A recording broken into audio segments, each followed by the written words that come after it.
अस्सलाम वालेकुम dear students, here is Kumail Haider and welcome to campus.pk। Last time हमने gases loss को discuss किया था with the help of graphical explanation, और उसमें चार्ल्स लॉ हम डिस्कस कर रहे थे। उसको हम मज़ीद आगे क्वांटिटेटिव फॉर्म में डिस्कस करेंगे। इसके बाद गैस जनरल गैस इक्वेशन को डिस्कस करेंगे, और इसके बाद वालेकुम सलाम बेटा, वालेकुम सलाम।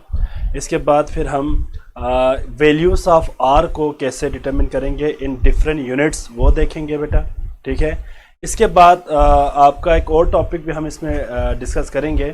वो टॉपिक बेसिकली यूएचएस के अकॉर्डिंग नहीं है, वो नम्स के अकॉर्डिंग है। Dalton's law of partial pressure वो हम डिस्कस करेंगे, Dalton's law of partial pressure और इसकी एप्लीकेशंस।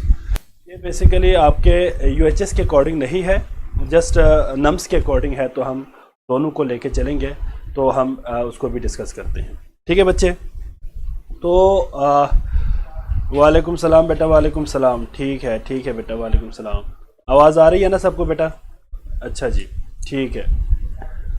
अच्छा बच्चे, तो कल कुछ बच्चों के मुझे मैसेज भी आ रहे थे सर कि जो कैलकुलेशंस मैंने दिया है किलोग्राम में, तो बेटा आप इसमें कंफ्यूज ना हो। आप जस्ट ये देखें कि आपने कैलकुलेशन किसी एक यूनिट में रख के करना है, या तो ग्राम में रख के करें या किलोग्राम में रख के करें।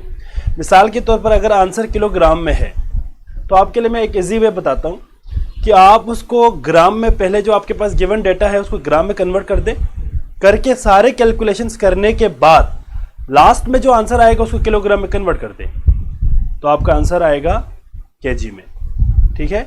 तो कुछ बच्चे इसको भी लेके परेशान बैठे हुए थे कि सर हम इसको कैसे करें। बेटा आप लोग एंट्री टेस्ट के स्टूडेंट हैं, आप लोग रेगुलर एफएससी क्लास के स्टूडेंट नहीं हो। एक है ना बेटा, अगर फ्रेशली अगर एफएससी कर रहे हो तो फिर हम हाथ पकड़ के हर चीज़ करते हैं। आप ऐसी बात नहीं है बेटा, आप लोग पहले ही एफएससी कर चुके हो, आपने सिर्फ एंट्री टेस्ट की तैयारी करनी है। तो हमने आपको जस्ट कॉन्सेप्ट देना है और आपकी प्रैक्टिस जो है आपने खुद से करनी है, ठीक है बेटा। और जो वर्कशीट में एमसीक्यूज अपलोड कर रहा हूँ, कुछ बच्चों के ये भी शिकवा है, एक मिनट बेटा ज़रा, अच्छा सॉरी, कुछ बच्चों के ये भी शिकवा है कि सर आप जो एमसीक्यूज दे रहे हैं वो ज़्यादा मुश्किल है उस पर वर्कशीट पे, तो हमें सॉल्व करके दे दे सारे। बेटा मैंने कल भी कहा था उन बच्चों को कि बेटा पहले आप लोग खुद से सॉल्व करने की कोशिश करें। अगर मैंने ही सारे सॉल्व करने तो फिर आप क्या करेंगे? आपका क्या काम है? पेपर मैंने तो नहीं देना ना बेटा, पेपर आपने देना है, ठीक है। एंट्री टेस्ट का पेपर आपने देना है, एडमिशन आपने लेना है। मैंने तो अपने लाइफ में जो भी करना था मैंने कर लिया है, ठीक है ना। हमने एफएससी के बाद यूनिवर्सिटी गया, यूनिवर्सिटी जाने के बाद फिर हम अपने हायर एजुकेशन को जितना हमने कंप्लीट करना था कर लिया है, ठीक है ना। तो अब हमने पेपर नहीं देना, पेपर आपने देना है। तो पेपर आप अपने लिए जो है कुछ इस तरह से ये ना करें, डिस्कशन एफएलपी से पहले हो सकता है। जी बेटा, आपके जो है ना ये सैटरडे के दिन वो भी है, एफएलपी भी है और उसी दिन डिस्कशन भी है। तो एफएलपी आपको मेरे ख्याल शाम टाइम पे होगा, ऑनलाइन ही होना है। एफएलपी जो पेपर आपका होना है, जो लेक्चर होगा ना उसमें हम डिस्कशन करेंगे, ठीक है बेटा शहराज। डिस्कशन हम लेक्चर में करेंगे, और आपका जो टेस्ट होगा वो शाम टाइम पे मेरे ख्याल कोई उन्होंने स्केड्यूल दिया होगा, इसी के अकॉर्डिंग होना है, ठीक है बेटा। वालेकुम सलाम, ठीक है। तो बेटा आप लोग पहले ये कोशिश करें कि जो लेक्चर यहाँ पे दिया है ना, कुछ बच्चे ये भी कह रहे थे कि सर आप जो लेक्चर में सारे जो यहाँ पे आपने बताया है और एमसीक्यूज जो आपने दिया है वो ज़रा थोड़ा डिफरेंट हो रहा है। तो बेटा जाहिर बात है, एक टॉपिक जितना हम एलिब्रेट यहाँ पे कर सकते हैं बोर्ड पे वो हम करेंगे, और कुछ बेसिक पॉइंट्स होते हैं। लाइक कल हमने एक टेस्ट भी दिया था, उसमें अमोनिया जो है उसके डेंसिटी के हवाले से, लोवेस्ट डेंसिटी के हवाले से हमने बात की थी। तो वो जो है आप इसमें ये ना करें कि सर आपने एक एक चीज़ यहाँ पे डिस्कस करना ज़रूरी नहीं है। आपके पास बुक है, आपने लेक्चर के दौरान अपने सामने बुक भी रखना है। अगर वहाँ से कोई क्वेश्चन आपके माइंड में आता है तो आप वहाँ से भी पूछ लिया करें, ठीक है बच्चे।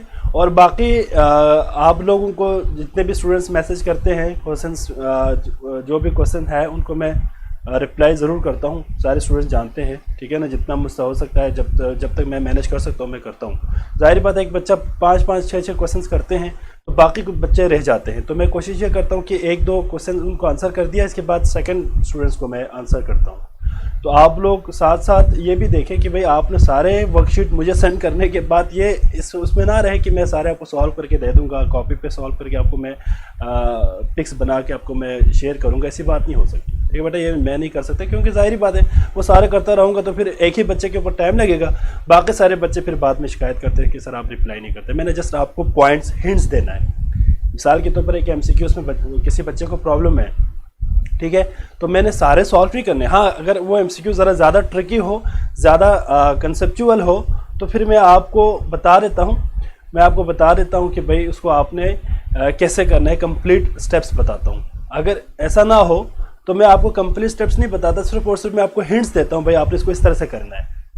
11:30 पे क्लास बेटा बस ऑब्वियसली ज़रा आगे पीछे हो जाता है, आपको पता है आजकल वैसे भी आज मौसम भी ज़रा ख़राब है, मेरे ख्याल बारिश हो रही है बाहर, तो मैं भी जब आते वक्त ज़ाहिर बात है बेटा मैं उड़ के तो नहीं आ सकता ना बेटा, तो थोड़ा सा, और इसके बाद आपको पता है सारे रोड्स ब्लॉक किया हुआ है, तो वो भी तो प्रॉब्लम है। बहरहाल पहुंच गया हूं यहाँ पे, 2-4 मिनट लेट हो जाए इट डजंट मैटर, ठीक है बच्चे। No let's start our today lecture बेटा। बहुत बातें कर ली हमने बेटा, अब हम ज़रा लेक्चर को स्टार्ट करते हैं। अच्छा जी, कल हम बात कर रहे थे चार्ल्स लॉ। बेटा यहाँ बोर्ड पे देख रहे हैं सारे बच्चों ने, चार्ल्स लॉ, मैं इसको चार्ल्स लॉ को हमने कल डिस्कस किया था, मैथमेटिकल फॉर्म और ग्राफिकल एक्सप्लेनेशन की हमने बात की थी। जो आपके पास line in the at constant pressure हमने बात की थी, जो कांस्टेंट प्रेशर पे हमने एक ग्राफ ड्रा किया था बेटा फॉर एब्सोल्यूट जीरो के लिए, ठीक है बेटा, उसी को ज़रा हम मज़ीद एलेबोरेट करते हैं। जी बेटा आज फिज़िक्स का लेक्चर मेरे ख्याल नहीं होगा, आई थिंक सो सर कुछ बिज़ी है या मुझे इतना आइडिया नहीं है बेटा। यहाँ पे आप लोग ये सवाल करने की क्या ज़रूरत है, मुझे एक बात बताएं, फिज़िक्स की क्लास बेटा यहाँ पे ये बात करने की क्या ज़रूरत है कश्यप बेटा, हाँ अच्छा जी। तो अब आप यहाँ पे देखिए ज़रा, अब हम इसमें क्वांटिटेटिव फॉर्म देखेंगे, quantitative form of Charles law, ठीक है बच्चे। ज़रा यहाँ बोर्ड पे देखें, मसलन मेरे पास एक स्पेसिफिक वॉल्यूम है, लेट अज्यूम मैं कहता हूं कि फॉर एग्जांपल 10 सेंटीमीटर क्यूब है, मैं सपोज कर रहा हूं 10 सेंटीमीटर क्यूब एक वॉल्यूम है किसका बेटा, किसी भी आइडियल गैस का, ठीक है, और ये आपके पास 80 डिग्री C टेम्परेचर पे है। मेरे पास एक specific given mass of A gas का वॉल्यूम है, दैट इज 10 सेंटीमीटर क्यूब, ठीक है बच्चे, और ये किस टेम्परेचर पे है, 0 डिग्री C पे है। अगर मैं इस सिस्टम का टेम्परेचर 1 डिग्री राइज कर दूं या 1 डिग्री फॉल कर दूं, ठीक है बेटा, अगर मैं इस 0 डिग्री C पे उस सिस्टम का टेम्परेचर 1 डिग्री बढ़ा दूं या 1 डिग्री कम कर दूं, तो जो ओरिजिनल वॉल्यूम में इंक्रीज या डिक्रीज जो है वो आपके पास 1/273 times of its original volume होगा। That is the quantitative form of the Charles law. क्या है बच्चे, ठीक है बच्चे, लिख देता हूं, ठीक है। मैंने क्या कहा बच्चे, हमारे पास फॉर एग्जांपल एक 10 सेंटीमीटर क्यूब वॉल्यूम है किसी भी आइडियल गैस का और टेम्परेचर 0 डिग्री C है, ठीक है। अगर आप इसी 0 डिग्री C पे टेम्परेचर 1 डिग्री बढ़ा दे या कम कर दे, तो जो ओरिजिनल वॉल्यूम है उसमें इंक्रीज या डिक्रीज जो है वो 1/273 टाइम्स क्या हो जाएंगे बेटा, इंक्रीज या डिक्रीज हो जाएंगे। फॉर एग्जांपल इसको आप इस तरह से समझे, यहां देखिए बच्चे जरा, जो ओरिजिनल वॉल्यूम है, ओरिजिनल वॉल्यूम क्या है बेटा, ओरिजिनल वॉल्यूम हमारे पास फॉर एग्जांपल हम कहते हैं 10 सेंटीमीटर क्यूब है, 10 सेंटीमीटर क्यूब है। अगर मैंने 1 डिग्री टेम्परेचर जो है इसको इंक्रीज कर दिया, मैंने बढ़ा दिया, अगर 1 डिग्री टेम्परेचर बढ़ा दिया तो इस ओरिजिनल वॉल्यूम में जो चेंज आएगी ना, आप इसको इस तरह समझे कि जो मेरे पास ओरिजिनल वॉल्यूम 10 है, 10 सेंटीमीटर क्यूब है, तो 1 डिग्री टेम्परेचर बढ़ाने से जो वॉल्यूम में इंक्रीमेंट होगा दैट इज इस ओरिजिनल वॉल्यूम का 273वां हिस्सा इसके अंदर ऐड हो जाएंगे। आप क्या करेंगे, 10 डिवाइडेड 273 कर देंगे, तो जो आंसर आएगा वो इसके अंदर ऐड हो जाएगा, ठीक है बेटा। तो this is the quantitative form of Charles law, इसी को हम क्वांटिटेटिव फॉर्म कहते हैं चार्ल्स लॉ की, ठीक है बेटा। तो इसके लिए एक रिलेशनशिप भी है, उस रिलेशनशिप को आपने याद रखनी है बेटा, दैट इज क्या है बच्चे? हाँ जी, V T is equal to V nought. V not क्या है बेटा? हाँ जी, V not 1 plus T degree divided by 273। इस रिलेशन को आपने याद रखनी है बेटा। वही बात है जो मैंने आपको यहां पे बता दिया कि हमारे पास 0 डिग्री है वॉल्यूम। ये वी नॉट क्या है बेटा? The volume of a gas at 0 degree C, ठीक है। और ये आपके पास जो टोटल वॉल्यूम होगा वो किसके बराबर होगा? जो ओरिजिनल वॉल्यूम है उसमें आपने क्या करना है बेटा? 1/273 times of its original volume, जो वैल्यू आएगी वो इसके अंदर ऐड होकर टोटल आपके पास वॉल्यूम आएगा, ठीक है। तो ये रिलेशनशिप आपने जस्ट याद रखनी है बेटा कि इसमें सिंपल वे में आप इसी को इस तरह समझ सकते हैं कि भाई आपके पास जो ओरिजिनल वॉल्यूम है उसका 273वां हिस्सा उसके अंदर इंक्रीज हो जाएगी। ऑब्वियसली अगर 2 डिग्री बढ़ा देंगे, मतलब यहां पे हमारे पास सिंपलेस्ट क्या है बेटा? 1 डिग्री है। मतलब आप फॉर एग्जाम्पल हाफ डिग्री, तो हाफ डिग्री की अगर आप बात करें तो ये क्या होगा आपके पास? मसलन आप जो है एक हाफ डिग्री की बात कर रहे हैं, ये तो कोई बात नहीं बनेगी ना, कोई सेंस नहीं बनेगा, आपके लिए मुश्किल हो जाएगा। कर तो सकता है आप, लेकिन आपके लिए मुश्किल हो जाएगा कैलकुलेशंस करने में। तो हमने यहाँ पे सबसे सिंपलेस्ट वैल्यू लिया है 1 डिग्री। तो 1 आप 2 डिग्री भी ले सकते हैं। अगर आप 2 डिग्री लेंगे तो इसी हिसाब से डबल हो जाएगा। अगर आप 3 डिग्री लेंगे तो उसी हिसाब से ट्रिपल हो जाएगा। मतलब आप जितना टेम्परेचर इंक्रीज करते जाएंगे उसी हिसाब से वॉल्यूम इंक्रीज होता जाएगा, ठीक है बेटा। हाँ जी, मैं रिपीट करता हूं बेटा। मैंने क्या कहा बेटा? आपके पास एक गैस है, एक specific given mass of a gas है, और इसका वॉल्यूम फॉर एग्जांपल मैंने कहा 10 सेंटीमीटर क्यूब है, और ये किस टेम्परेचर पे है? 0 डिग्री सी पे। याद रखिएगा 0 डिग्री सी पे होना चाहिए। 0 डिग्री सी पे है, और अगर आपने इसका टेम्परेचर 1 डिग्री बढ़ा दिया, इंक्रीज कर दिया, तो जो ओवरऑल वॉल्यूम में चेंज आएगा, जाहिर बात है टेम्परेचर बढ़ाने से वॉल्यूम इंक्रीज होगा ना बेटा। तो जो वॉल्यूम में इंक्रीमेंट है, जो वॉल्यूम इंक्रीज होगा वो कितना होगा बेटा? वो उस ओरिजिनल वॉल्यूम का 273वां हिस्सा, 273 टाइम्स उसका पार्ट जो है वो इसके अंदर ऐड हो जाएगा। तो that is known as quantitative form of Charles law. और इसमें याद रखिएगा जो हमारे पास दोनों फिनोमेना हो सकता है, इंक्रीज भी हो सकता है, डिक्रीज भी हो सकता है। अगर आप टेम्परेचर इंक्रीज कर रहा है तो वॉल्यूम में इंक्रीमेंट, वॉल्यूम इंक्रीज होगा, और अगर आप टेम्परेचर कम कर रहे हैं, 1 डिग्री कम कर रहा है, तो आपके पास क्या होगा बेटा? वॉल्यूम डिक्रीज होगा। और इंक्रीज और डिक्रीज वो 273 टाइम होगा। मतलब क्या है? उस ओरिजिनल वॉल्यूम का 273वां हिस्सा ऐड होगा। अगर आपके पास 10 सेंटीमीटर है तो 11 नहीं होगा, 10 सेंटीमीटर है तो 11 नहीं होगा। आप 10 डिवाइडेड बाई 273 करेंगे, जो वैल्यू आएगी वही उसके अंदर ऐड हो जाएगा, ठीक है बेटा। बैटरी लो है, मैं देखता हूं बेटा, 1 मिनट, जस्ट 1 मिनट देना बेटा। तो अभी चेंज हो जाता है बेटा बैटरी। रिपीट कर दे, पॉइंट मैंने रिपीट कर दिया बेटा, ठीक है। अगर आप 1 डिग्री बढ़ा देंगे तो उसी हिसाब से चेंज आएगी। तो अब इसमें हम रिलेशनशिप को आपने बेटा, V T is equal to V not 1 plus T degree divided by 273। तो ये आपने याद रखनी है। इसके बाद आपका जो है नेक्स्ट टॉपिक है इसी से related, that is Avogadro's law. Avogadro's law,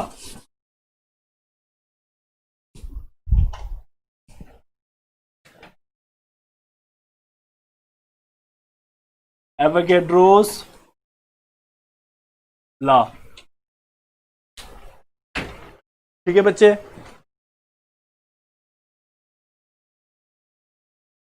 यहां देखिए जरा बोर्ड पे बेटा।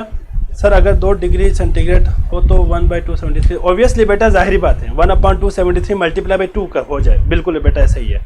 मतलब आपके पास 1 डिग्री बढ़ाने से जो टेम्परेचर इंक्रीज हो रहा है ना, उसी का डबल हो जाएगा। फिर अगर 3 टाइम कर दे, 3 डिग्री बढ़ा दे तो 3 टाइम हो जाएगा, 4 बढ़ा दे तो 4 टाइम हो जाएगा।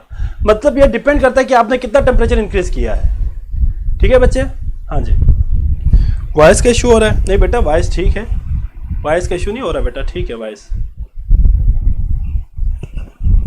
नहीं बेटा वॉइस ठीक है, क्लियर है, ओके बेटा।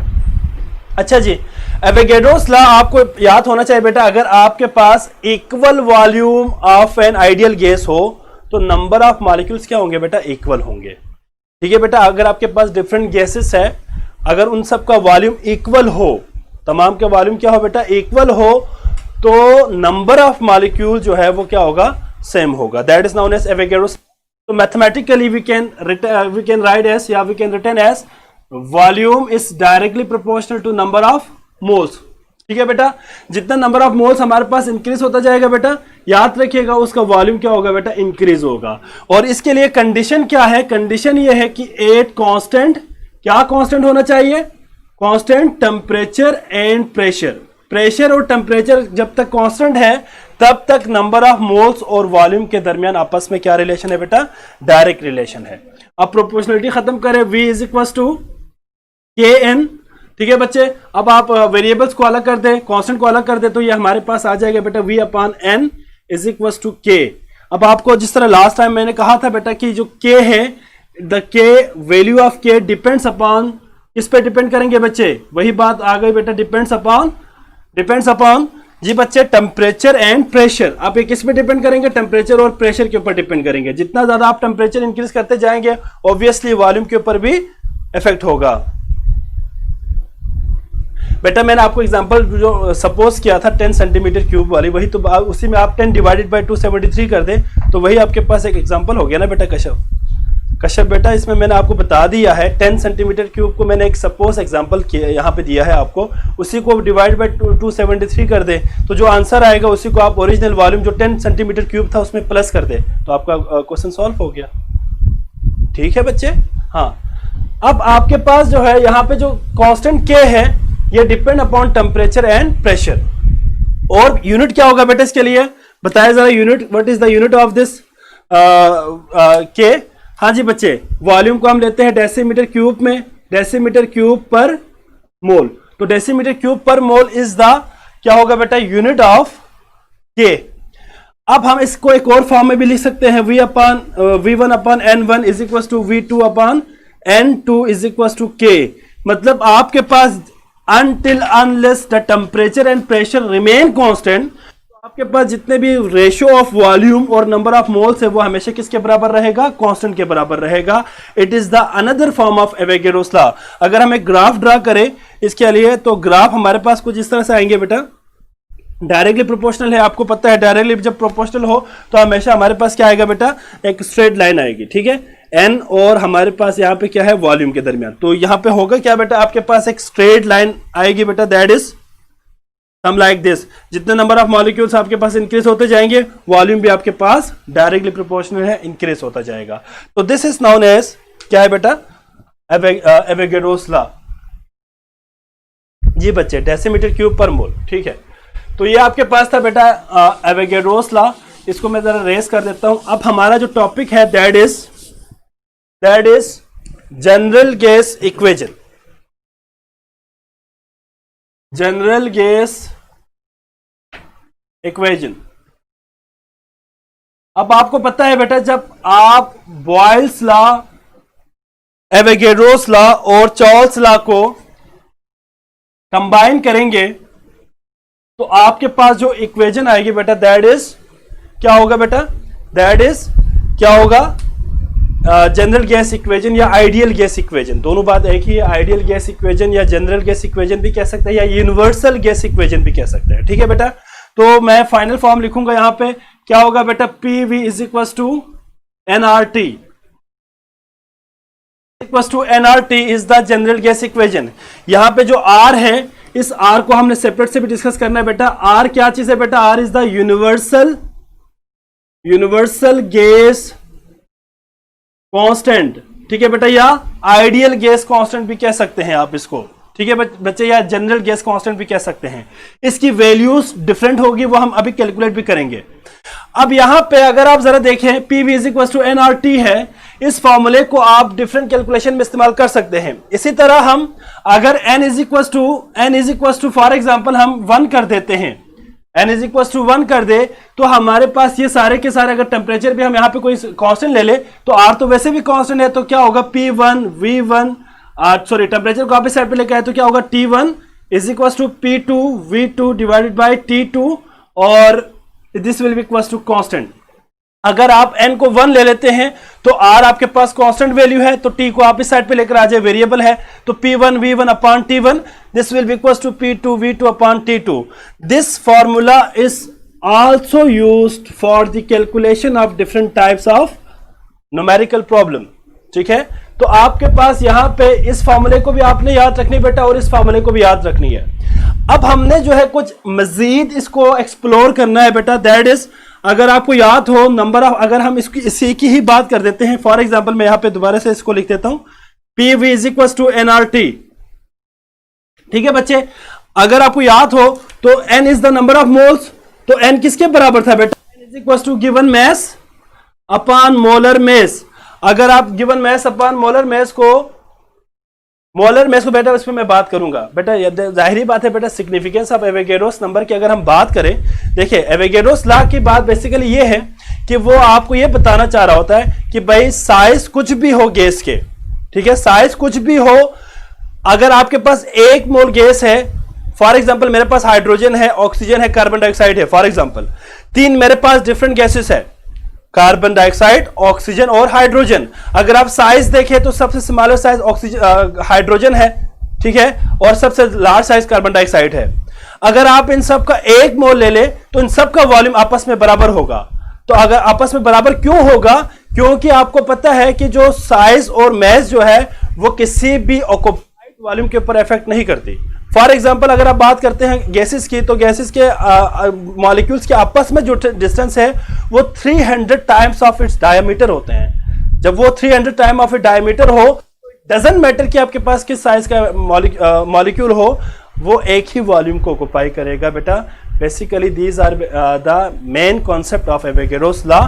इसकी एक सिग्निफिकेंस है, इंपॉर्टेंस है, ठीक है, सिग्निफिकेंस मींस इंपॉर्टेंस। ठीक है बच्चे, तो PV is equal to NRT, N किसके बराबर है, given mass upon molar mass. अब आपके पास मैस अपॉन मोलर मैस है, मैं इसको उठा के अगर मैं इसके अंदर पुट कर दूं तो क्या बनेगा बेटा, PV is equal to M upon M, capital M, mass upon molar mass into RT। अगर आपके पास कोई इस तरह की भी इक्वेशन आ जाए, कोई इस तरह के न्यूमेरिकल आ जाए, क्वेश्चन टाइप MCQs आ जाए, जिसमें आपके पास मैस गिवन हो और आपसे कहे मोलर मैस फाइंड करे और बाकी चीजें आपके पास गिवन हो, फॉर एग्जांपल प्रेशर गिवन है, वॉल्यूम गिवन है, मैस गिवन है, जनरल गैस जो आपके पास R की वैल्यू होती है वो तो फिक्स्ड होती है, और टेम्परेचर गिवन हो, तो मोलर मैस आप फाइंड कर सकते हैं। कैसे फाइंड करेंगे बेटा मोलर मैस को, molar mass will be equal to, क्या होगा बेटा, इसको रीअरेंज कर दो, molar mass will be equal to MRT divided by PV। इस फॉर्मूले को भी आपने याद रखना है बेटा, to calculate the molar mass of that particular gas. ठीक है, कोई पर्टिकुलर गैस आपके पास है जिसमें ये सारे वैल्यूज गिवन हो, तो आप मोलर मैस फाइंड आउट कर सकते हैं, मोलर मैस फाइंड आउट कर सकते हैं। ठीक है बच्चे, जी बच्चे, अब आपके पास एक और भी हम यहाँ पे टर्म को डिस्कस करके जाएंगे। अभी हमने बात की बेटा that is PV is equal to, क्या था हमने अभी बात की बेटा, PV is equal to mass upon molar mass into RT। अब इसमें आपके पास एक और बात भी आपने याद रखनी है बेटा, इसी को अगर आप रीअरेंज कर दे तो ये मेरे पास बनेगा PM, अब इसको मैं ऊपर लेके जा रहा हूं, this will be equal to M upon VRT। अगर आपको याद हो तो mass upon volume mean to से हम डेंसिटी टर्म इसमें ऐड करना चाह रहे हैं, तो density will be equal to mass per unit volume. तो मैं इस मैस M अपॉन V के जगह पे, M अपॉन V के जगह पे मैं क्या पुट कर सकता हूं बेटा, डेंसिटी पुट कर सकता हूं। So our equation become PM will be equal to DRT। ये मेरे पास इक्वेशन आ गई। यहां से मैं डेंसिटी फाइंड करना चाहूं तो डेंसिटी किसके बराबर होगा, density will be equal to prime minister at rest time. ठीक हो गया बच्चे, prime minister at rest time. So this equation is used to calculate the density of an ideal gas। किसी भी आइडियल गैस की जो डेंसिटी है वो हम इस फॉर्मूले से फाइंड आउट करेंगे। यहां पे आपको एक इंपॉर्टेंट इंफॉर्मेशन मिल रही है बेटा, वो आपने जरा याद रखनी है कि जो डेंसिटी है, डेंसिटी डायरेक्टली प्रोपोर्शनल है, एक तो आपके पास किसके साथ बेटा, प्रेशर के साथ डायरेक्टली प्रोपोर्शनल है, ये बात आपने याद रखनी है बेटा, प्रेशर के साथ डायरेक्टली प्रोपोर्शनल है, और molar mass of that gas के साथ भी क्या है बेटा, ये डायरेक्टली प्रोपोर्शनल है। मतलब आप प्रेशर बढ़ा दे डेंसिटी इंक्रीज हो जाएगी बेटा, मोलर मैस इंक्रीज हो तो डेंसिटी भी इंक्रीज हो जाएगी। अगर आप इसके बरक्स देखें तो जो टेम्परेचर के साथ डेंसिटी का जो रिलेशन है वो कुछ इस तरह से है। अगर आप डेंसिटी और टेम्परेचर देखें तो टेम्परेचर का डेंसिटी के साथ इनवर्सली प्रोपोर्शनल है। मतलब अगर आप टेम्परेचर बढ़ा दे तो किसी भी गैस की डेंसिटी क्या हो जाएगी, कम हो जाएगी। ठीक है बच्चे, तो आपने इस इक्वेशन को, रिलेशन को याद रखने बेटा कि इसमें जनरल गैस इक्वेशन देखिए बेटा, मैंने आपको शायद पहले भी कहा था कि हमने डिटेल डेरिवेशंस नहीं करनी, सारे के सारे डेरिवेशन यहाँ पे हमने नहीं करना। ऑब्वियसली ये आपका जो सेशन चल रहा है वो एंट्री टेस्ट है, MD-CAT और नम्स, तो इसमें हम हर टॉपिक को डिटेल में, मतलब आप डेरिवेशंस तो नहीं करेंगे हम यहाँ पे, हम स्लाइडली उनको आपके MCQs पॉइंट ऑफ व्यू से हमने डिस्कस करना है। जी बच्चे, तो density is directly proportional to pressure and molar mass and inversely proportional to temperature T। ठीक है बच्चे, अगर किसी का कोई क्वेश्चन है तो वो बच्चे कर सकते हैं। इसके बाद फिर हम अगले नेक्स्ट टॉपिक पे जाएंगे। अगर किसी बच्चे का कोई सवाल है तो कर सकते हैं। जी बच्चे,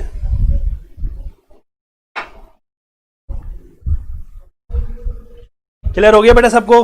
किसी का कोई क्वेश्चन है? जी बच्चे, हाँ जी, किसी का कोई क्वेश्चन है इस टॉपिक से रिलेटेड? क्लियर हो गया बेटा सबको? अब अगर मैं इसी टॉपिक से रिलेटेड आपको MCQs बना के दे दूं कंसेप्चुअल, तो कर लोगे ना बेटा? फार्मूला आपने याद रखना है, ये मैं नहीं करूंगा आपको, मैं किसी भी तरीके से मैं घुमा फिरा के आपसे MCQs पूछ सकता हूं। जो आपने वर्कशीट में देखा होगा वो मैं कंसेप्चुअल के MCQ देता हूं। जाहिर बात आपका एंट्री टेस्ट है बेटा, आप बाद में स्क्रीनशॉट ले ले, ये आपके पास ये रिकॉर्डेड फॉर्म में मिल जाएंगे आपको। बेटा FLP का सिलेबस जितना पढ़ा है वही शामिल होगा, फ्राइडे तक, कल तक जितना हम पढ़ेंगे वही शामिल होगा आपके FLP में। ठीक है बच्चे? जी बेटा, ओके बेटा, क्लियर है सबको? Very good. अच्छा, इसमें एक और पॉइंट वो हमने ये डिस्कस करना है बेटा कि अगर हमारे पास डेंसिटी हो किसी भी आइडियल गैस की, और अगर आपसे कोई कहे आइडियल गैस की डेंसिटी गिवन है और आपसे कोई कहे कि भाई इसी फार्मूला को यूज करते हुए आप मोलर मास निकालें, तो आप इस फार्मूले से कर सकोगे ना बेटा? जी बच्चे, अच्छा एक और MCQs भी जरा याद रखिएगा। अगर हम यूनिट की बात करें, यूनिट की डेंसिटी की यूनिट की बात करें, तो यूनिट क्या होगा बेटा? यूनिट विल बी, इसमें एक और पॉइंट मैं बता के जाऊंगा बेटा, ग्राम per decimetre cube. Gram per decimetre cube is the unit of density. अगर इसकी SI यूनिट हो तो क्या लिखेंगे बेटा? What is the SI unit of density? जी बच्चे,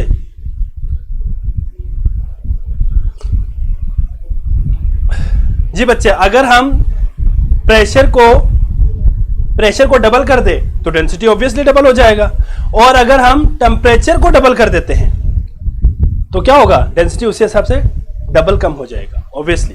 ये ये न्यूमेरिकल जो क्वेश्चन है ना वो हम करेंगे, वो हम उसमें नेक्स्ट उसमें करेंगे। जी बेटा, what is the SI unit of density? MCQs के पॉइंट ऑफ व्यू से इंपॉर्टेंट है, SI यूनिट बता दे जरा मुझे। जी बच्चे, what is the SI unit of density? Do fast बेटा, जल्दी। जी बच्चे, very good, kilogram. Very good Taiba बेटा, वेरी गुड। किलोग्राम क्या होगा बेटा? kg। अब डेसीमीटर के जगह पे क्या आएगा? Metre cube. वेरी गुड बच्चे, अब मीटर क्यूब के साथ माइनस आएगा, ठीक है? Kilogram per metre cube is the SI unit. ये MCQs के पॉइंट ऑफ व्यू से इंपॉर्टेंट है बच्चे, MCQs के पॉइंट ऑफ व्यू से इंपॉर्टेंट है। The SI unit of density in density is kilogram per metre cube. अब हम जरा नेक्स्ट टॉपिक की तरफ चलते हैं बेटा, दैट इज, अब हम इसी R को एलोबरेट करेंगे बेटा, R को हम एक्सप्लेन करेंगे। जी बच्चे, अभी हमने डिस्कस किया कि R is the universal gas constant या आइडियल गैस कांस्टेंट। जी बेटा, कोई क्वेश्चन है किसी का? नहीं बेटा, किलोग्राम पर मीटर क्यूब है। क्या नाम है बेटा? मुझे नाम भी नहीं आ रहा आपका।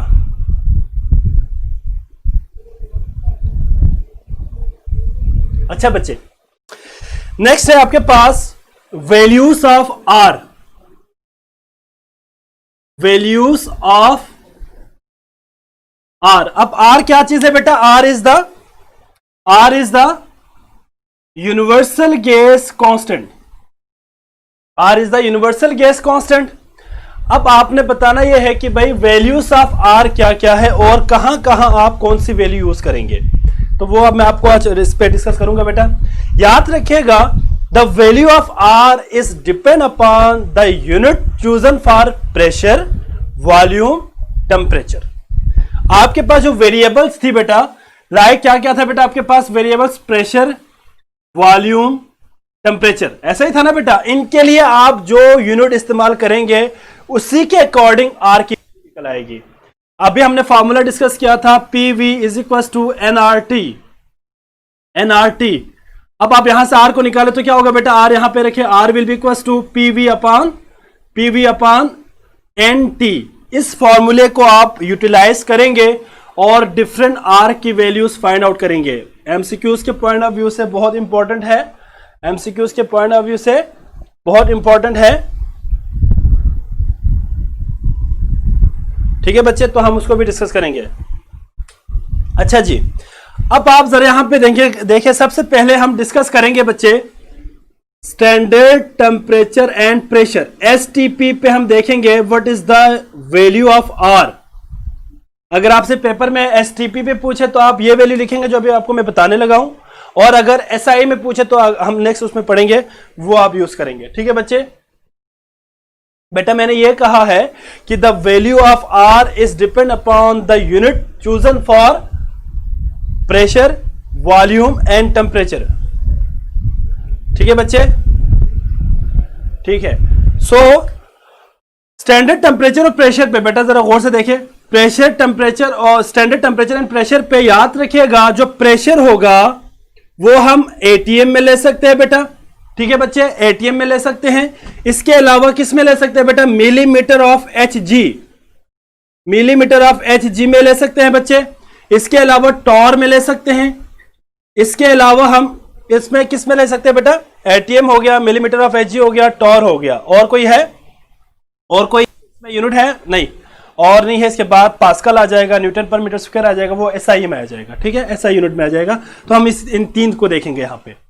वॉल्यूम, वॉल्यूम आपके पास डेसीमीटर क्यूब में हम लेंगे बच्चे, डेसीमीटर क्यूब में हम लेंगे। इसके अलावा सेंटीमीटर क्यूब में हम देखेंगे। इसमें देखेंगे सेंटीमीटर क्यूब में देखेंगे। तो ये आपके पास दो डिफरेंट यूनिट्स को हम एसटीपी पे देखेंगे। इसी तरह नंबर ऑफ मोल्स तो हमारे पास हमेशा नंबर ऑफ मोल्स 1 ही रहेगा। टेम्परेचर हम किस में देखेंगे बेटा? केल्विन में देखेंगे। सारे के सारे कैलकुलेशन में हम केल्विन, नहीं बेटा Newton per metre square is the, ये आपके पास एसआई है, SI unit of pressure. Force multiply by displacement से आप निकालते हैं ना, Newton per metre, Newton metre उसमें, तो ये आपके पास एसआई यूनिट में आएगा, ये इसमें नहीं आएगा, एसटीपी पे नहीं आएगा।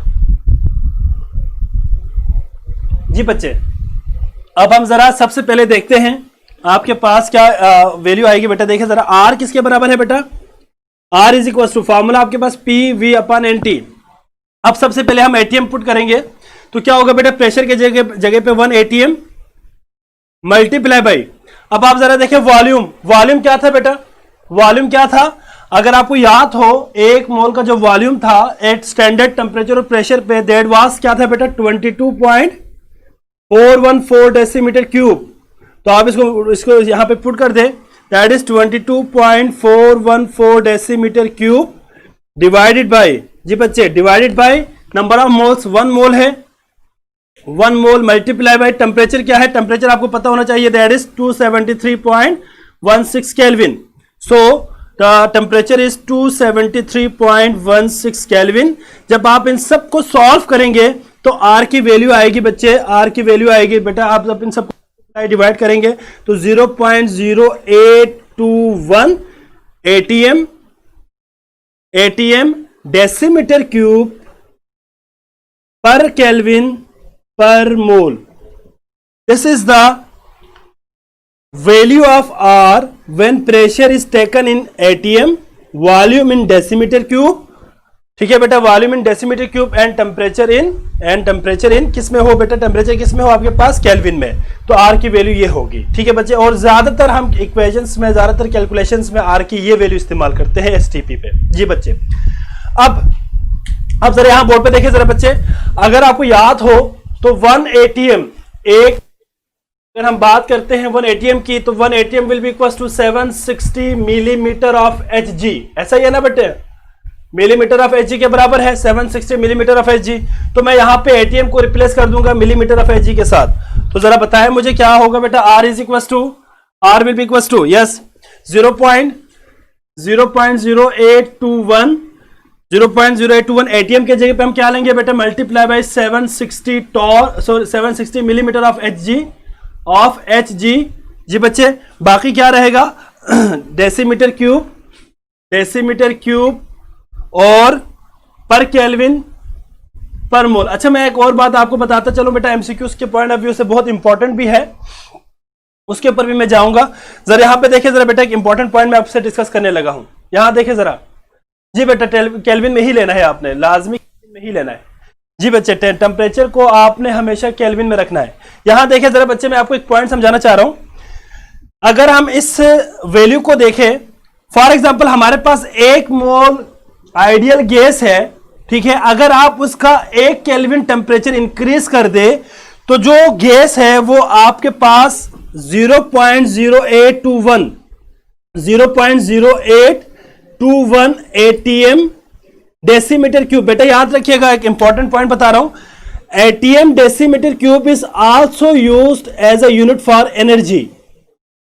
ये एनर्जी के लिए एज अ यूनिट इस्तेमाल होता है बेटा, ये आपने कभी नहीं सुना होगा। Atm decimetre cube is also used as a unit for energy. Energy के लिए हम इसको इस्तेमाल करते हैं। तो इसकी फिजिकल मीनिंग क्या हो गई बेटा, इस स्टेटमेंट की फिजिकल मीनिंग क्या हो गई बेटा, अगर हमारे पास 1 मोल गैस है, अगर हम उस 1 मोल गैस का टेम्परेचर 1 केल्विन इंक्रीज कर दे तो वो gas 0.0821 ATM decimetre cube energy gain करेगी। ठीक है बेटा, वो एनर्जी गेन, ठीक है बेटा। तो ये आपके पास एक तरह से फिजिकल मीनिंग था इसका, मैंने जो आपको बता दिया है। आप इसको अगर किसी को कोई प्रॉब्लम है तो जब लेक्चर खत्म हो जाएगा तो आप इसके रिकॉर्डेड फॉर्म इसको सुन लेना, ठीक है बच्चे। अब इसको जरा मल्टीप्लाई करो, क्या आंसर आएगा 62। वेरी गुड बेटा। R will be equals to ये दोनों मल्टीप्लाई करेंगे तो आपके पास आएगा 62.4 आ रहा है जी बच्चे, 62.4। अब यहां पे क्या आएगा बेटा, 62.4 millimetre H G decimetre cube per kelvin per mole. तो ये आपके पास आर की वैल्यू आ गई बेटा इन मिलीमीटर ऑफ एच जी। इसी के अलावा अगर आपको याद हो तो 1 मिलीमीटर ऑफ एच जी, याद रखिएगा 1 millimetre of H G will be equal to 1 torr. याद रखिएगा बेटा ये 1 टॉर के बराबर है। मतलब क्या है बेटा, 760 millimetre of H G 760 torr के बराबर है। ये आप सिंपल कह सकते हैं। यहां पे मैं आपको एक और इसमें एक फॉर्म बनाऊंगा बेटा, 1 atm will be equal to 760, अभी हमने बात की मिलीमीटर ऑफ एच जी है तो ये बराबर होगा 760 टॉर के बी। Torr is also a unit of pressure, ठीक है बच्चे। अब आप इसको जरा वही आंसर आएगा ना, देखिए इसको मल्टीप्लाई करेंगे इक्वल है तो आपके पास अब millimetre of H G convert हो जाएगा किसमें, millimetre of H G will convert into torr decimetre cube per kelvin per mole. तो हमारे पास आर की वैल्यू अब टॉर में आ गई बेटा, टॉर में आर की वैल्यू आ गई जी बच्चे। किसी बच्चे को कोई प्रॉब्लम है यहां तक, किसी को कोई इश्यू है तो पूछ सकते हैं जी बेटा। 760 टॉर के बराबर होगा जी बच्चे, नो प्रॉब्लम बेटा। अच्छा जी, अब आप जरा यहां पे देखिए बेटा, बोर्ड पे देखिए सारे बच्चे। अब हमारे पास प्रेशर को हमने चेंज कर दिया। अब हम जरा डेंसिटी को डेसीमीटर क्यूब से सेंटीमीटर क्यूब में लेके जाएंगे। अगर आपको याद हो तो 1 decimetre cube 1 decimetre cube will be equal to 1000 centimetre cube है। अब आप क्या करेंगे, यहां पे डेसीमीटर को सेंटीमीटर क्यूब में ले जाने के लिए इस वैल्यू को मल्टीप्लाई करेंगे किससे, 1000 से। ठीक है बच्चे, क्या होगा बेटा, R will be equal to 62.4 multiply by 1000। अब 1000 के साथ क्या आएगा, सेंटीमीटर क्यूब आएगा, क्योंकि हमने किस में कन्वर्ट करना है, डेसीमीटर को सेंटीमीटर में। आगे क्या आएगा, Tor per kelvin per mole. तो जब आप इसको मल्टीप्लाई करेंगे तो मेरे ख्याल इसका आंसर आएगा आर इज इक्वल टू, क्या आंसर आएगा बच्चे,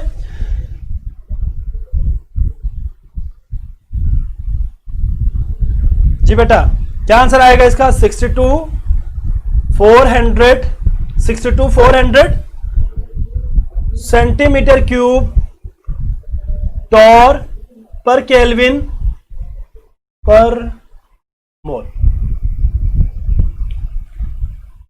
ठीक है बच्चे, अब हमने यहां तक आर के लिए, जी बेटा, आर के लिए हमने डिफरेंट वैल्यूज फाइंड किया बेटा। क्या क्या हमारे पास है? एक तो ये है 1, और हमारे पास मिलीमीटर ऑफ एजी में ये है, और टॉर में ये वैल्यू है बेटा, और सेंटीमीटर क्यूब में ये वैल्यू है। तो हमने आर के लिए डिफरेंट वैल्यूज फाइंड किया बेटा with the help of different units of the pressure and volume. ठीक है बच्चे। अब नेक्स्ट आपके पास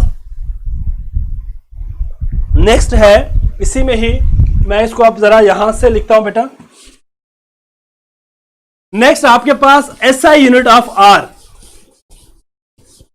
ठीक है बच्चे, एसआई यूनिट ऑफ आर क्या है?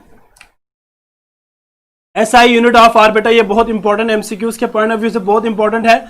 अगर हम आर की वैल्यू को एसआई यूनिट में देखें तो याद रखिएगा, अभी हमने बात की थी बेटा कि अगर हमारे पास प्रेशर हो तो प्रेशर को हम किस में रखेंगे? प्रेशर को हम किस में रखेंगे बेटा? प्रेशर को हम न्यूटन पर मीटर स्क्वायर में रखेंगे। प्रेशर को किस में रखेंगे?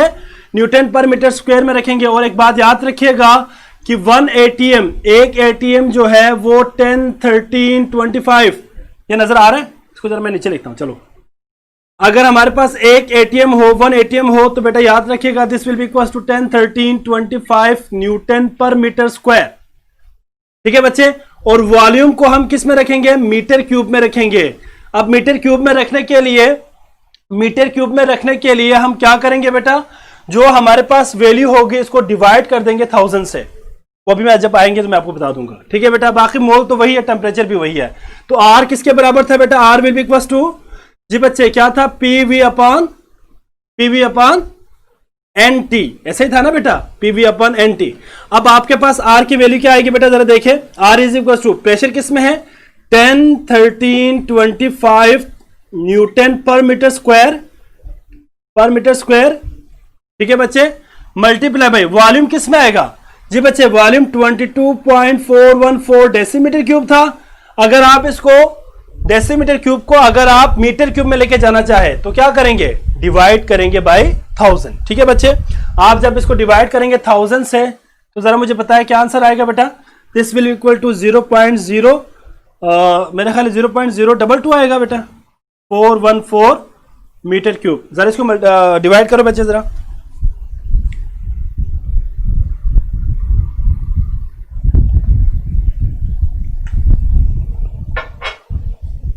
क्या कह रहे हो बच्चे? बेटा याद रखिएगा, आपसे जो है ना क्वेश्चन इस तरह से आएंगे कि यूनिट ऑफ आर आपसे पूछेंगे। For example SI unit of R आपसे पूछेंगे। ठीक है, एसआई यूनिट ऑफ आर अगर आपसे पूछे तो आपके पास डिफरेंट ऑप्शंस दिया होगा। उन ऑप्शंस को जब आप देखेंगे तो आपको पता चल जाएगा कि आपने किसको जो है चूज करना है। जी बच्चे, डिवाइडेड बाय क्या होगा बेटा? Divided by number of moles is equal to 1 mole multiply by 273 kelvin, 0.1 kelvin. जब आप इसको सॉल्व करेंगे तो आर की वैल्यू क्या आएगी बेटा? जब आर की वैल्यू, जरा इसको सॉल्व करें, आर की वैल्यू क्या आएगी जरा बताएं मुझे। 8.314 8.314 जरा बोर्ड पे देखे बच्चे सारे 8.314 यहां पे देखे मीटर स्क्वायर पर मीटर स्क्वायर, और ये क्यूब आपस में कैंसिल हो जाएगा तो ये मेरे पास आएगा बेटा न्यूटन, अब मीटर में आएगा, न्यूटन मीटर में आ गया। ठीक है, न्यूटन मीटर और पर केल्विन पर मोल के पास आ गया बेटा एसआई यूनिट ऑफ आर। जब आपने प्रेशर को न्यूटन मीटर में रखा और वॉल्यूम को आपने मीटर क्यूब में रखा। जी बच्चे बिल्कुल ऐसा ही है। ठीक है बेटा। हाँ जी, यहां तक किसी बच्चे को कोई प्रॉब्लम है? नहीं है। अगर आपको याद हो तो हमने ये भी डिस्कस किया हुआ है अपने एफएससी में कि 1 newton metre will be equal to 1 joule के बराबर है, 1 जॉल के बराबर है। तो यहां न्यूटन मीटर की जगह पे मैं जॉल भी पुट कर सकता हूं, तो मेरे पास आर की वैल्यू जॉल में भी आ जाएगी 8.314। अब न्यूटन मीटर की जगह पे जॉल आएगा बेटा, और पर केल्विन पर मोल आपके पास यूनिट होगा। तो ये मेरे पास एक और आर के लिए वैल्यू आ गई बेटा, दैट इज इन जॉल। किस में आ गया बेटा? जॉल में आ गया। ठीक है, अब हम कैलोरीज में भी देखेंगे। ठीक है बेटा, कैलोरीज में देखने के लिए याद रखिएगा, अगर हम 1 जॉल से कैलोरीज में जाएंगे तो जॉल जो है 1 कैलोरीज कितने जॉल के बराबर होगा? जी बेटा, हाँ जी, आपने आप जाना किधर है बेटा? आपने जॉल से कैलोरीज में जाना है। एक कैलोरी जो है याद रखिएगा 4.18 जॉल के बराबर है। कितने के बराबर है बेटा? 1 calorie will be equal to 4.18 joule. ठीक है बच्चा, हाँ जी 4.18 जॉल। अब मुझे ये पता है कि अगर आपने जॉल में आंसर निकालेंगे तो आप क्या करेंगे? इसको इसी को रीअरेंज करें, इसी को रीअरेंज करें तो क्या होगा बेटा? Joule will be equal to calories divided by 4.18। तो आप सिंपल इसको 4.18 से डिवाइड कर दे तो R इज इक्वल टू किसके बराबर होगा बेटा? R is equal to 8.314 divided by 4.18। 4.18 अब जोल के जगह पे आएगा कैलोरीज पर मोल पर केल्विन। ठीक है बच्चे, जब इसको सॉल्व करेंगे तो आपका आंसर आएगा R इज इक्वल टू, हाँ जी बच्चे इसको जरा सॉल्व करें बेटा जी, डिवाइड करेंगे, इसको सॉल्व करें, क्या आंसर आ रहा है? दैट इज 1.987 अब कैलोरीज में आएगा आंसर, कैलोरीज पर kelvin per mole. I hope so कि आपको R की वैल्यूज क्लियर हो गए होंगे बेटा। इसमें मुझे उम्मीद है कि आपको कोई प्रॉब्लम नहीं है। अगर मैं इससे रिलेटेड कोई भी MCQs दे दूं तो आप सॉल्व कर सकेंगे।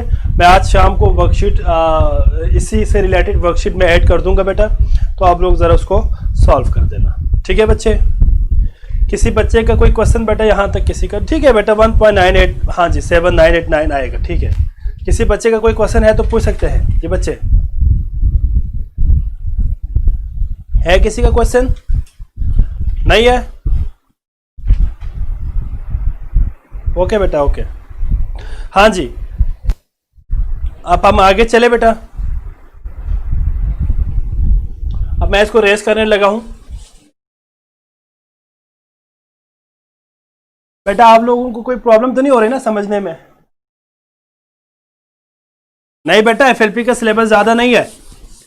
आपको किसने कहा FLP का सिलेबस ज्यादा है? बेटा 60 MCQs आना है आपके इसी तकरीबन एक हफ्ते का जो सिलेबस है। मतलब आपका 1.5 चैप्टर है, 1.5 चैप्टर में से आपके 60 MCQs आना है, तो आपके लिए बड़ी इजी होना चाहिए। अच्छा बच्चे, ठीक है बेटा। नेक्स्ट आपका टॉपिक है दैट इज बेटा, अब मैं बताने लगा हूं, ये जो टॉपिक है ये आपके UHS के अकॉर्डिंग नहीं है। आप बेशक उसके ऊपर मेंशन करके रख दीजिएगा, ये UHS के अकॉर्डिंग नहीं है, ये नम्स के अकॉर्डिंग है। That is Dalton's law of partial pressure. Dalton's law of partial pressure. ठीक है बच्चे, Dalton's law of partial pressure को हम देखेंगे। ठीक है बच्चे, Dalton's law of partial pressure, ये सिलेबस आपके पास बेटा नम्स के अकॉर्डिंग है। ठीक है बेटा, ठीक है, नम्स के अकॉर्डिंग है, तो जरा आपने इसको देखना है। हाँ जी बच्चे, डाल्टन्स लॉ क्या है? What is Dalton's law of partial pressure? हाँ जी,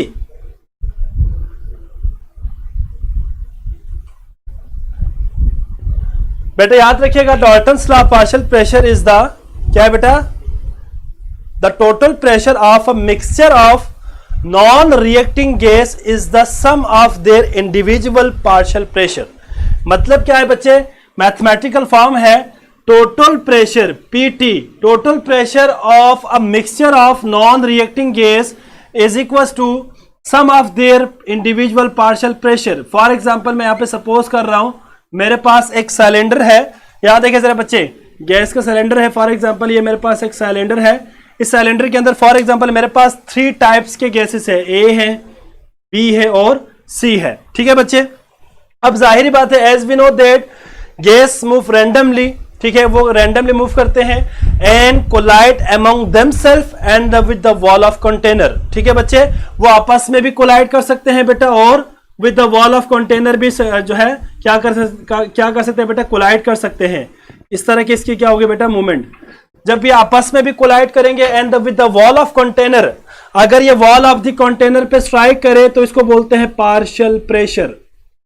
एक गैस का किसी भी कंटेनर के वॉल के ऊपर जो प्रेशर एक्सर्ट होगा, यूनिफॉर्म प्रेशर एक्सर्ट होगा, that is known as partial pressure. तो पार्शियल प्रेशर हमेशा इंडिविजुअल गैस का होगा, ठीक है। एक इंडिविजुअल गैस का प्रेशर क्या होगा बेटा? पार्शियल प्रेशर होगा। जब आप इन सब को सम करेंगे, प्लस करेंगे, तो क्या निकल आएगा? टोटल प्रेशर निकल आएगा। तो हम यहां पे क्या कहेंगे बेटा? Total pressure of a mixture of non reacting gas. याद रखिएगा, ये गैस आपस में रिएक्ट नहीं करनी चाहिए, आपस में रिएक्ट ना करती हो। अगर आपस में रिएक्ट करे तो डाल्टन्स लॉ ओबे नहीं होगा, ठीक है बच्चे। ऑब्वियसली आइडियल केसेस के लिए है, तो ये बात आपने याद रखनी है। और याद रखिएगा कि यहां पे जो पार्शियल प्रेशर है किसी भी गैस का, अगर आप यहां पे बात करें partial pressure is directly proportional to number of moles of a gas. जितना ज्यादा होता जाएगा बेटा, ऑब्वियसली पार्शियल प्रेशर भी इंक्रीज होता जाएगा, ठीक है बच्चे। यहां तक किसी बच्चे का कोई प्रॉब्लम है तो आप कह सकते हैं, ठीक है बेटा। अब हम अगर आपसे पेपर में सवाल पूछे कि भाई how you can calculate a total pressure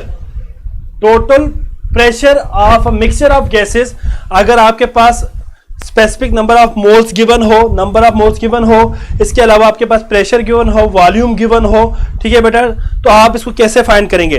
हाँ जी, इसके लिए आपके पास फार्मूला होगा total pressure PT is equal to number of moles, total number of moles, ठीक है बेटा। Total number of moles is into RT divided by V. This formula is used to calculate total pressure of the mixture of non-reacting gases. इस फॉर्मूले को आपने याद रखना बेटा। PT क्या है? टोटल प्रेशर है, NT is the total number of moles, R is the universal gas constant, T is the absolute temperature, V is the volume. तो इसको जब आप सॉल्व करेंगे तो आपके पास आंसर आएगा।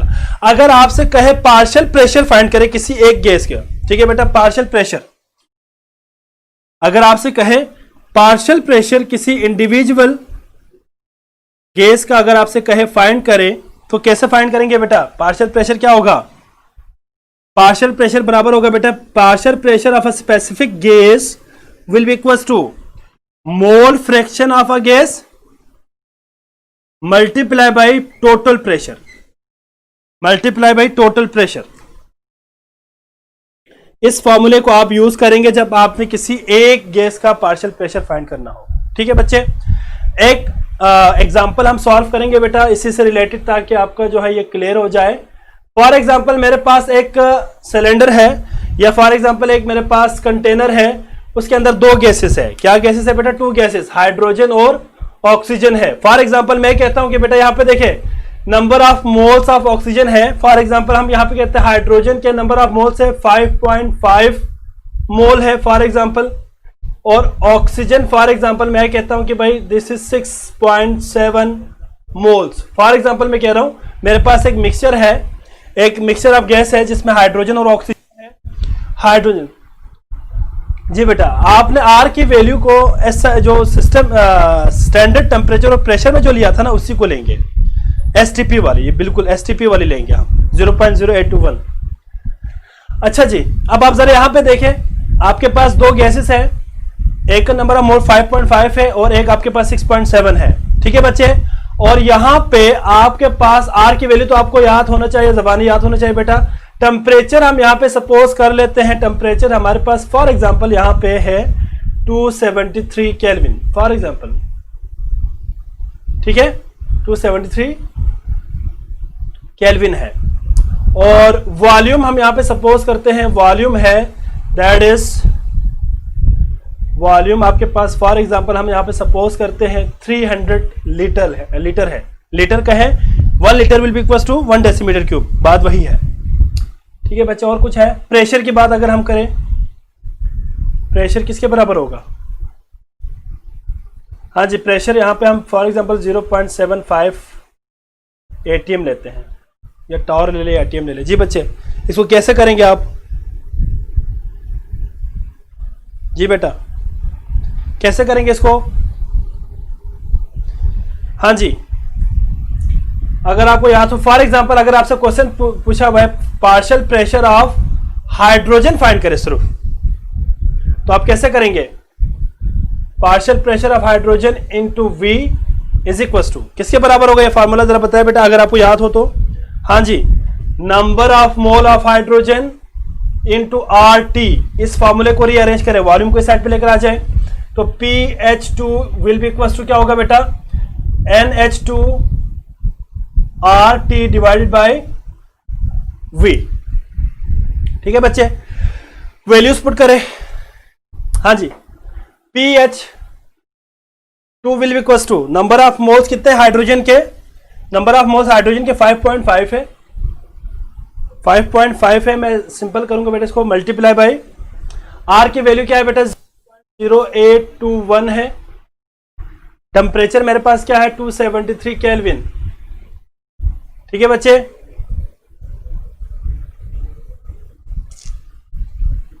जी बच्चे अब इसको डिवाइड कर दो वॉल्यूम पे।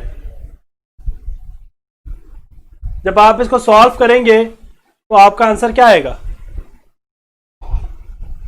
बेटा, सॉल्व करो जरा। 5.5 into 0.0821 into 273 kelvin divided by 300, answer क्या आ रहा है बेटा, जल्दी से आंसर बताओ इसका आंसर बताओ बेटा जल्दी से, इसके बाद आपका टेस्ट होना है। कल हम यहां से आगे कंटिन्यू करेंगे applications of Dalton's law of partial pressure को।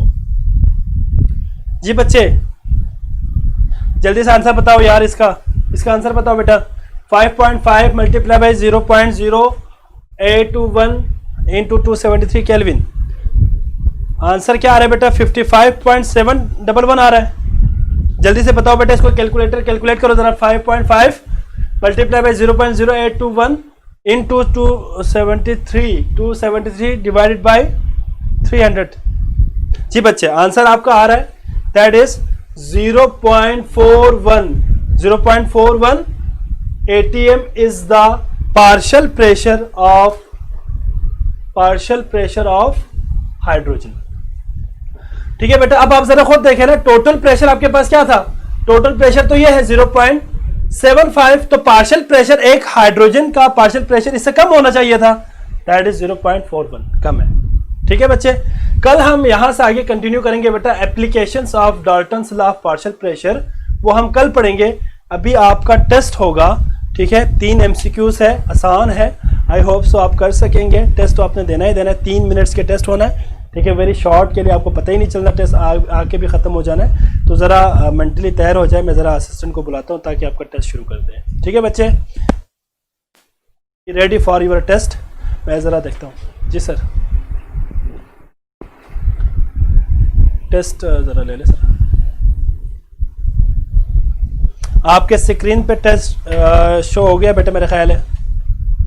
ठीक है, जल्दी से आप इसको सॉल्व करें। अगर किसी को शो नहीं हो रहा तो रिफ्रेश कर दे और स्टार्ट के ऊपर क्लिक कर दे। आपका टेस्ट शुरू हो गया है।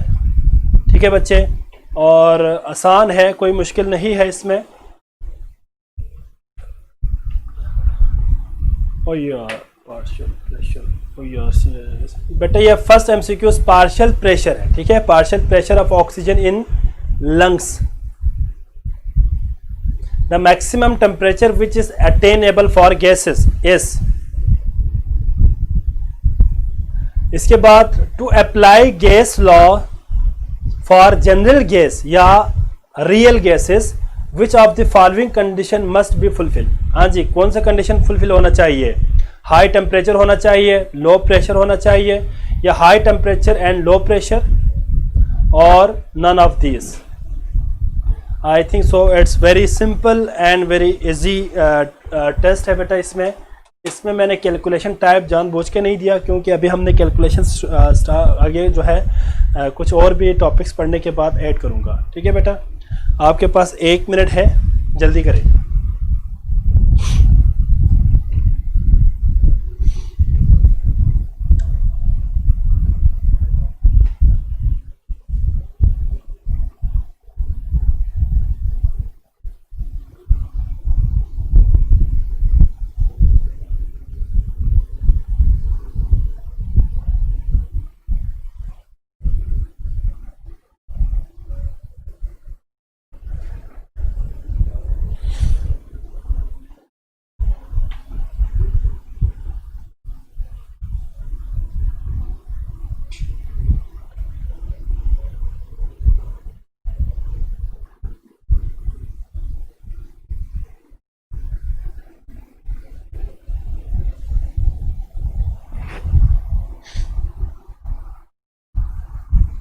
जी बेटा, टाइम ख़त्म हो गया आपका।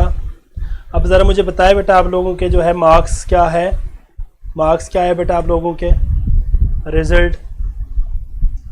जी बच्चे, मार्क्स बताएं जल्दी से मुझे, यहाँ पे रिज़ल्ट शो। जी बेटा, ठीक है। आप लोग, ये रिज़ल्ट कहाँ से, 2 मार्क्स आया बेटा। हाँ अच्छा जी, 3 है, वेरी गुड बेटा, वेरी गुड, 3 मार्क्स आ गए, 3 है, very good. Could not solve first question, बेटा क्यों फर्स्ट क्वेश्चन को सॉल्व नहीं कर सका, ये तो आप लोगों ने वैसे भी पढ़ा हुआ है। वेरी गुड जैनब बेटा, 3 मार्क्स है, 3 मार्क्स बख्ताबर ठीक हो गया, और 2 मार्क्स का शेफ 2 मार्क्स है, ठीक है, अलीशा 2 मार्क्स है, ठीक है बच्चे। तो आप लोगों के ठीक है, मच मोर बेटर है देन द प्रीवियस टेस्ट बेटा। अब आगे से जिन बच्चों के मार्क्स कम आएंगे ना, तो मैं उनको पनिशमेंट भी दूंगा। ऑब्वियसली पनिशमेंट जो है मैं इन द फॉर्म ऑफ उनको MCQs दूंगा, वर्कशीट के फॉर्म में बहुत ज़्यादा बल्क ऑफ MCQs दूंगा, और बल्क ऑफ MCQs वो सॉल्व करके मुझे सबमिट भी करेंगे। मैं आप प्लेंटी जो है आपके ऊपर पनिशमेंट मैं शुरू कर दूंगा बेटा, आप इसलिए ज़रा इनको, ठीक है ठीक है ठीक है बच्चे। तो बेटा आप लोग आज के लेक्चर के हवाले से अपने रिव्यू लाजमी दे दीजिएगा, ठीक है ना। कोई कमी पेशी हो या कोई आपको लगता है कि भाई इसके अंदर और इम्प्रूवमेंट की ज़रूरत है या कुछ है, जो भी आपको आप समझते हैं बेटा, उसको आप लाजमी इसको अपने रिव्यूज़ में लिखें। नेगेटिव फीडबैक है तो तब भी बता दें बेटा, ठीक है, ताकि मुझे पता चल जाएगा बेटा आप लोगों को, आप लोगों की अंडरस्टैंडिंग लेवल कहाँ तक है, मतलब कहाँ तक आपको समझ आ रही है या नहीं आ रही, ये सारी चीज़ें मुझे पता चल जाएंगे, ठीक है बच्चे। तो अपना बहुत ख्याल रखिएगा बेटा, कल फिर मुलाकात होगी बेटा न्यू टॉपिक के साथ, ठीक है बेटा, अल्लाह हाफिज़।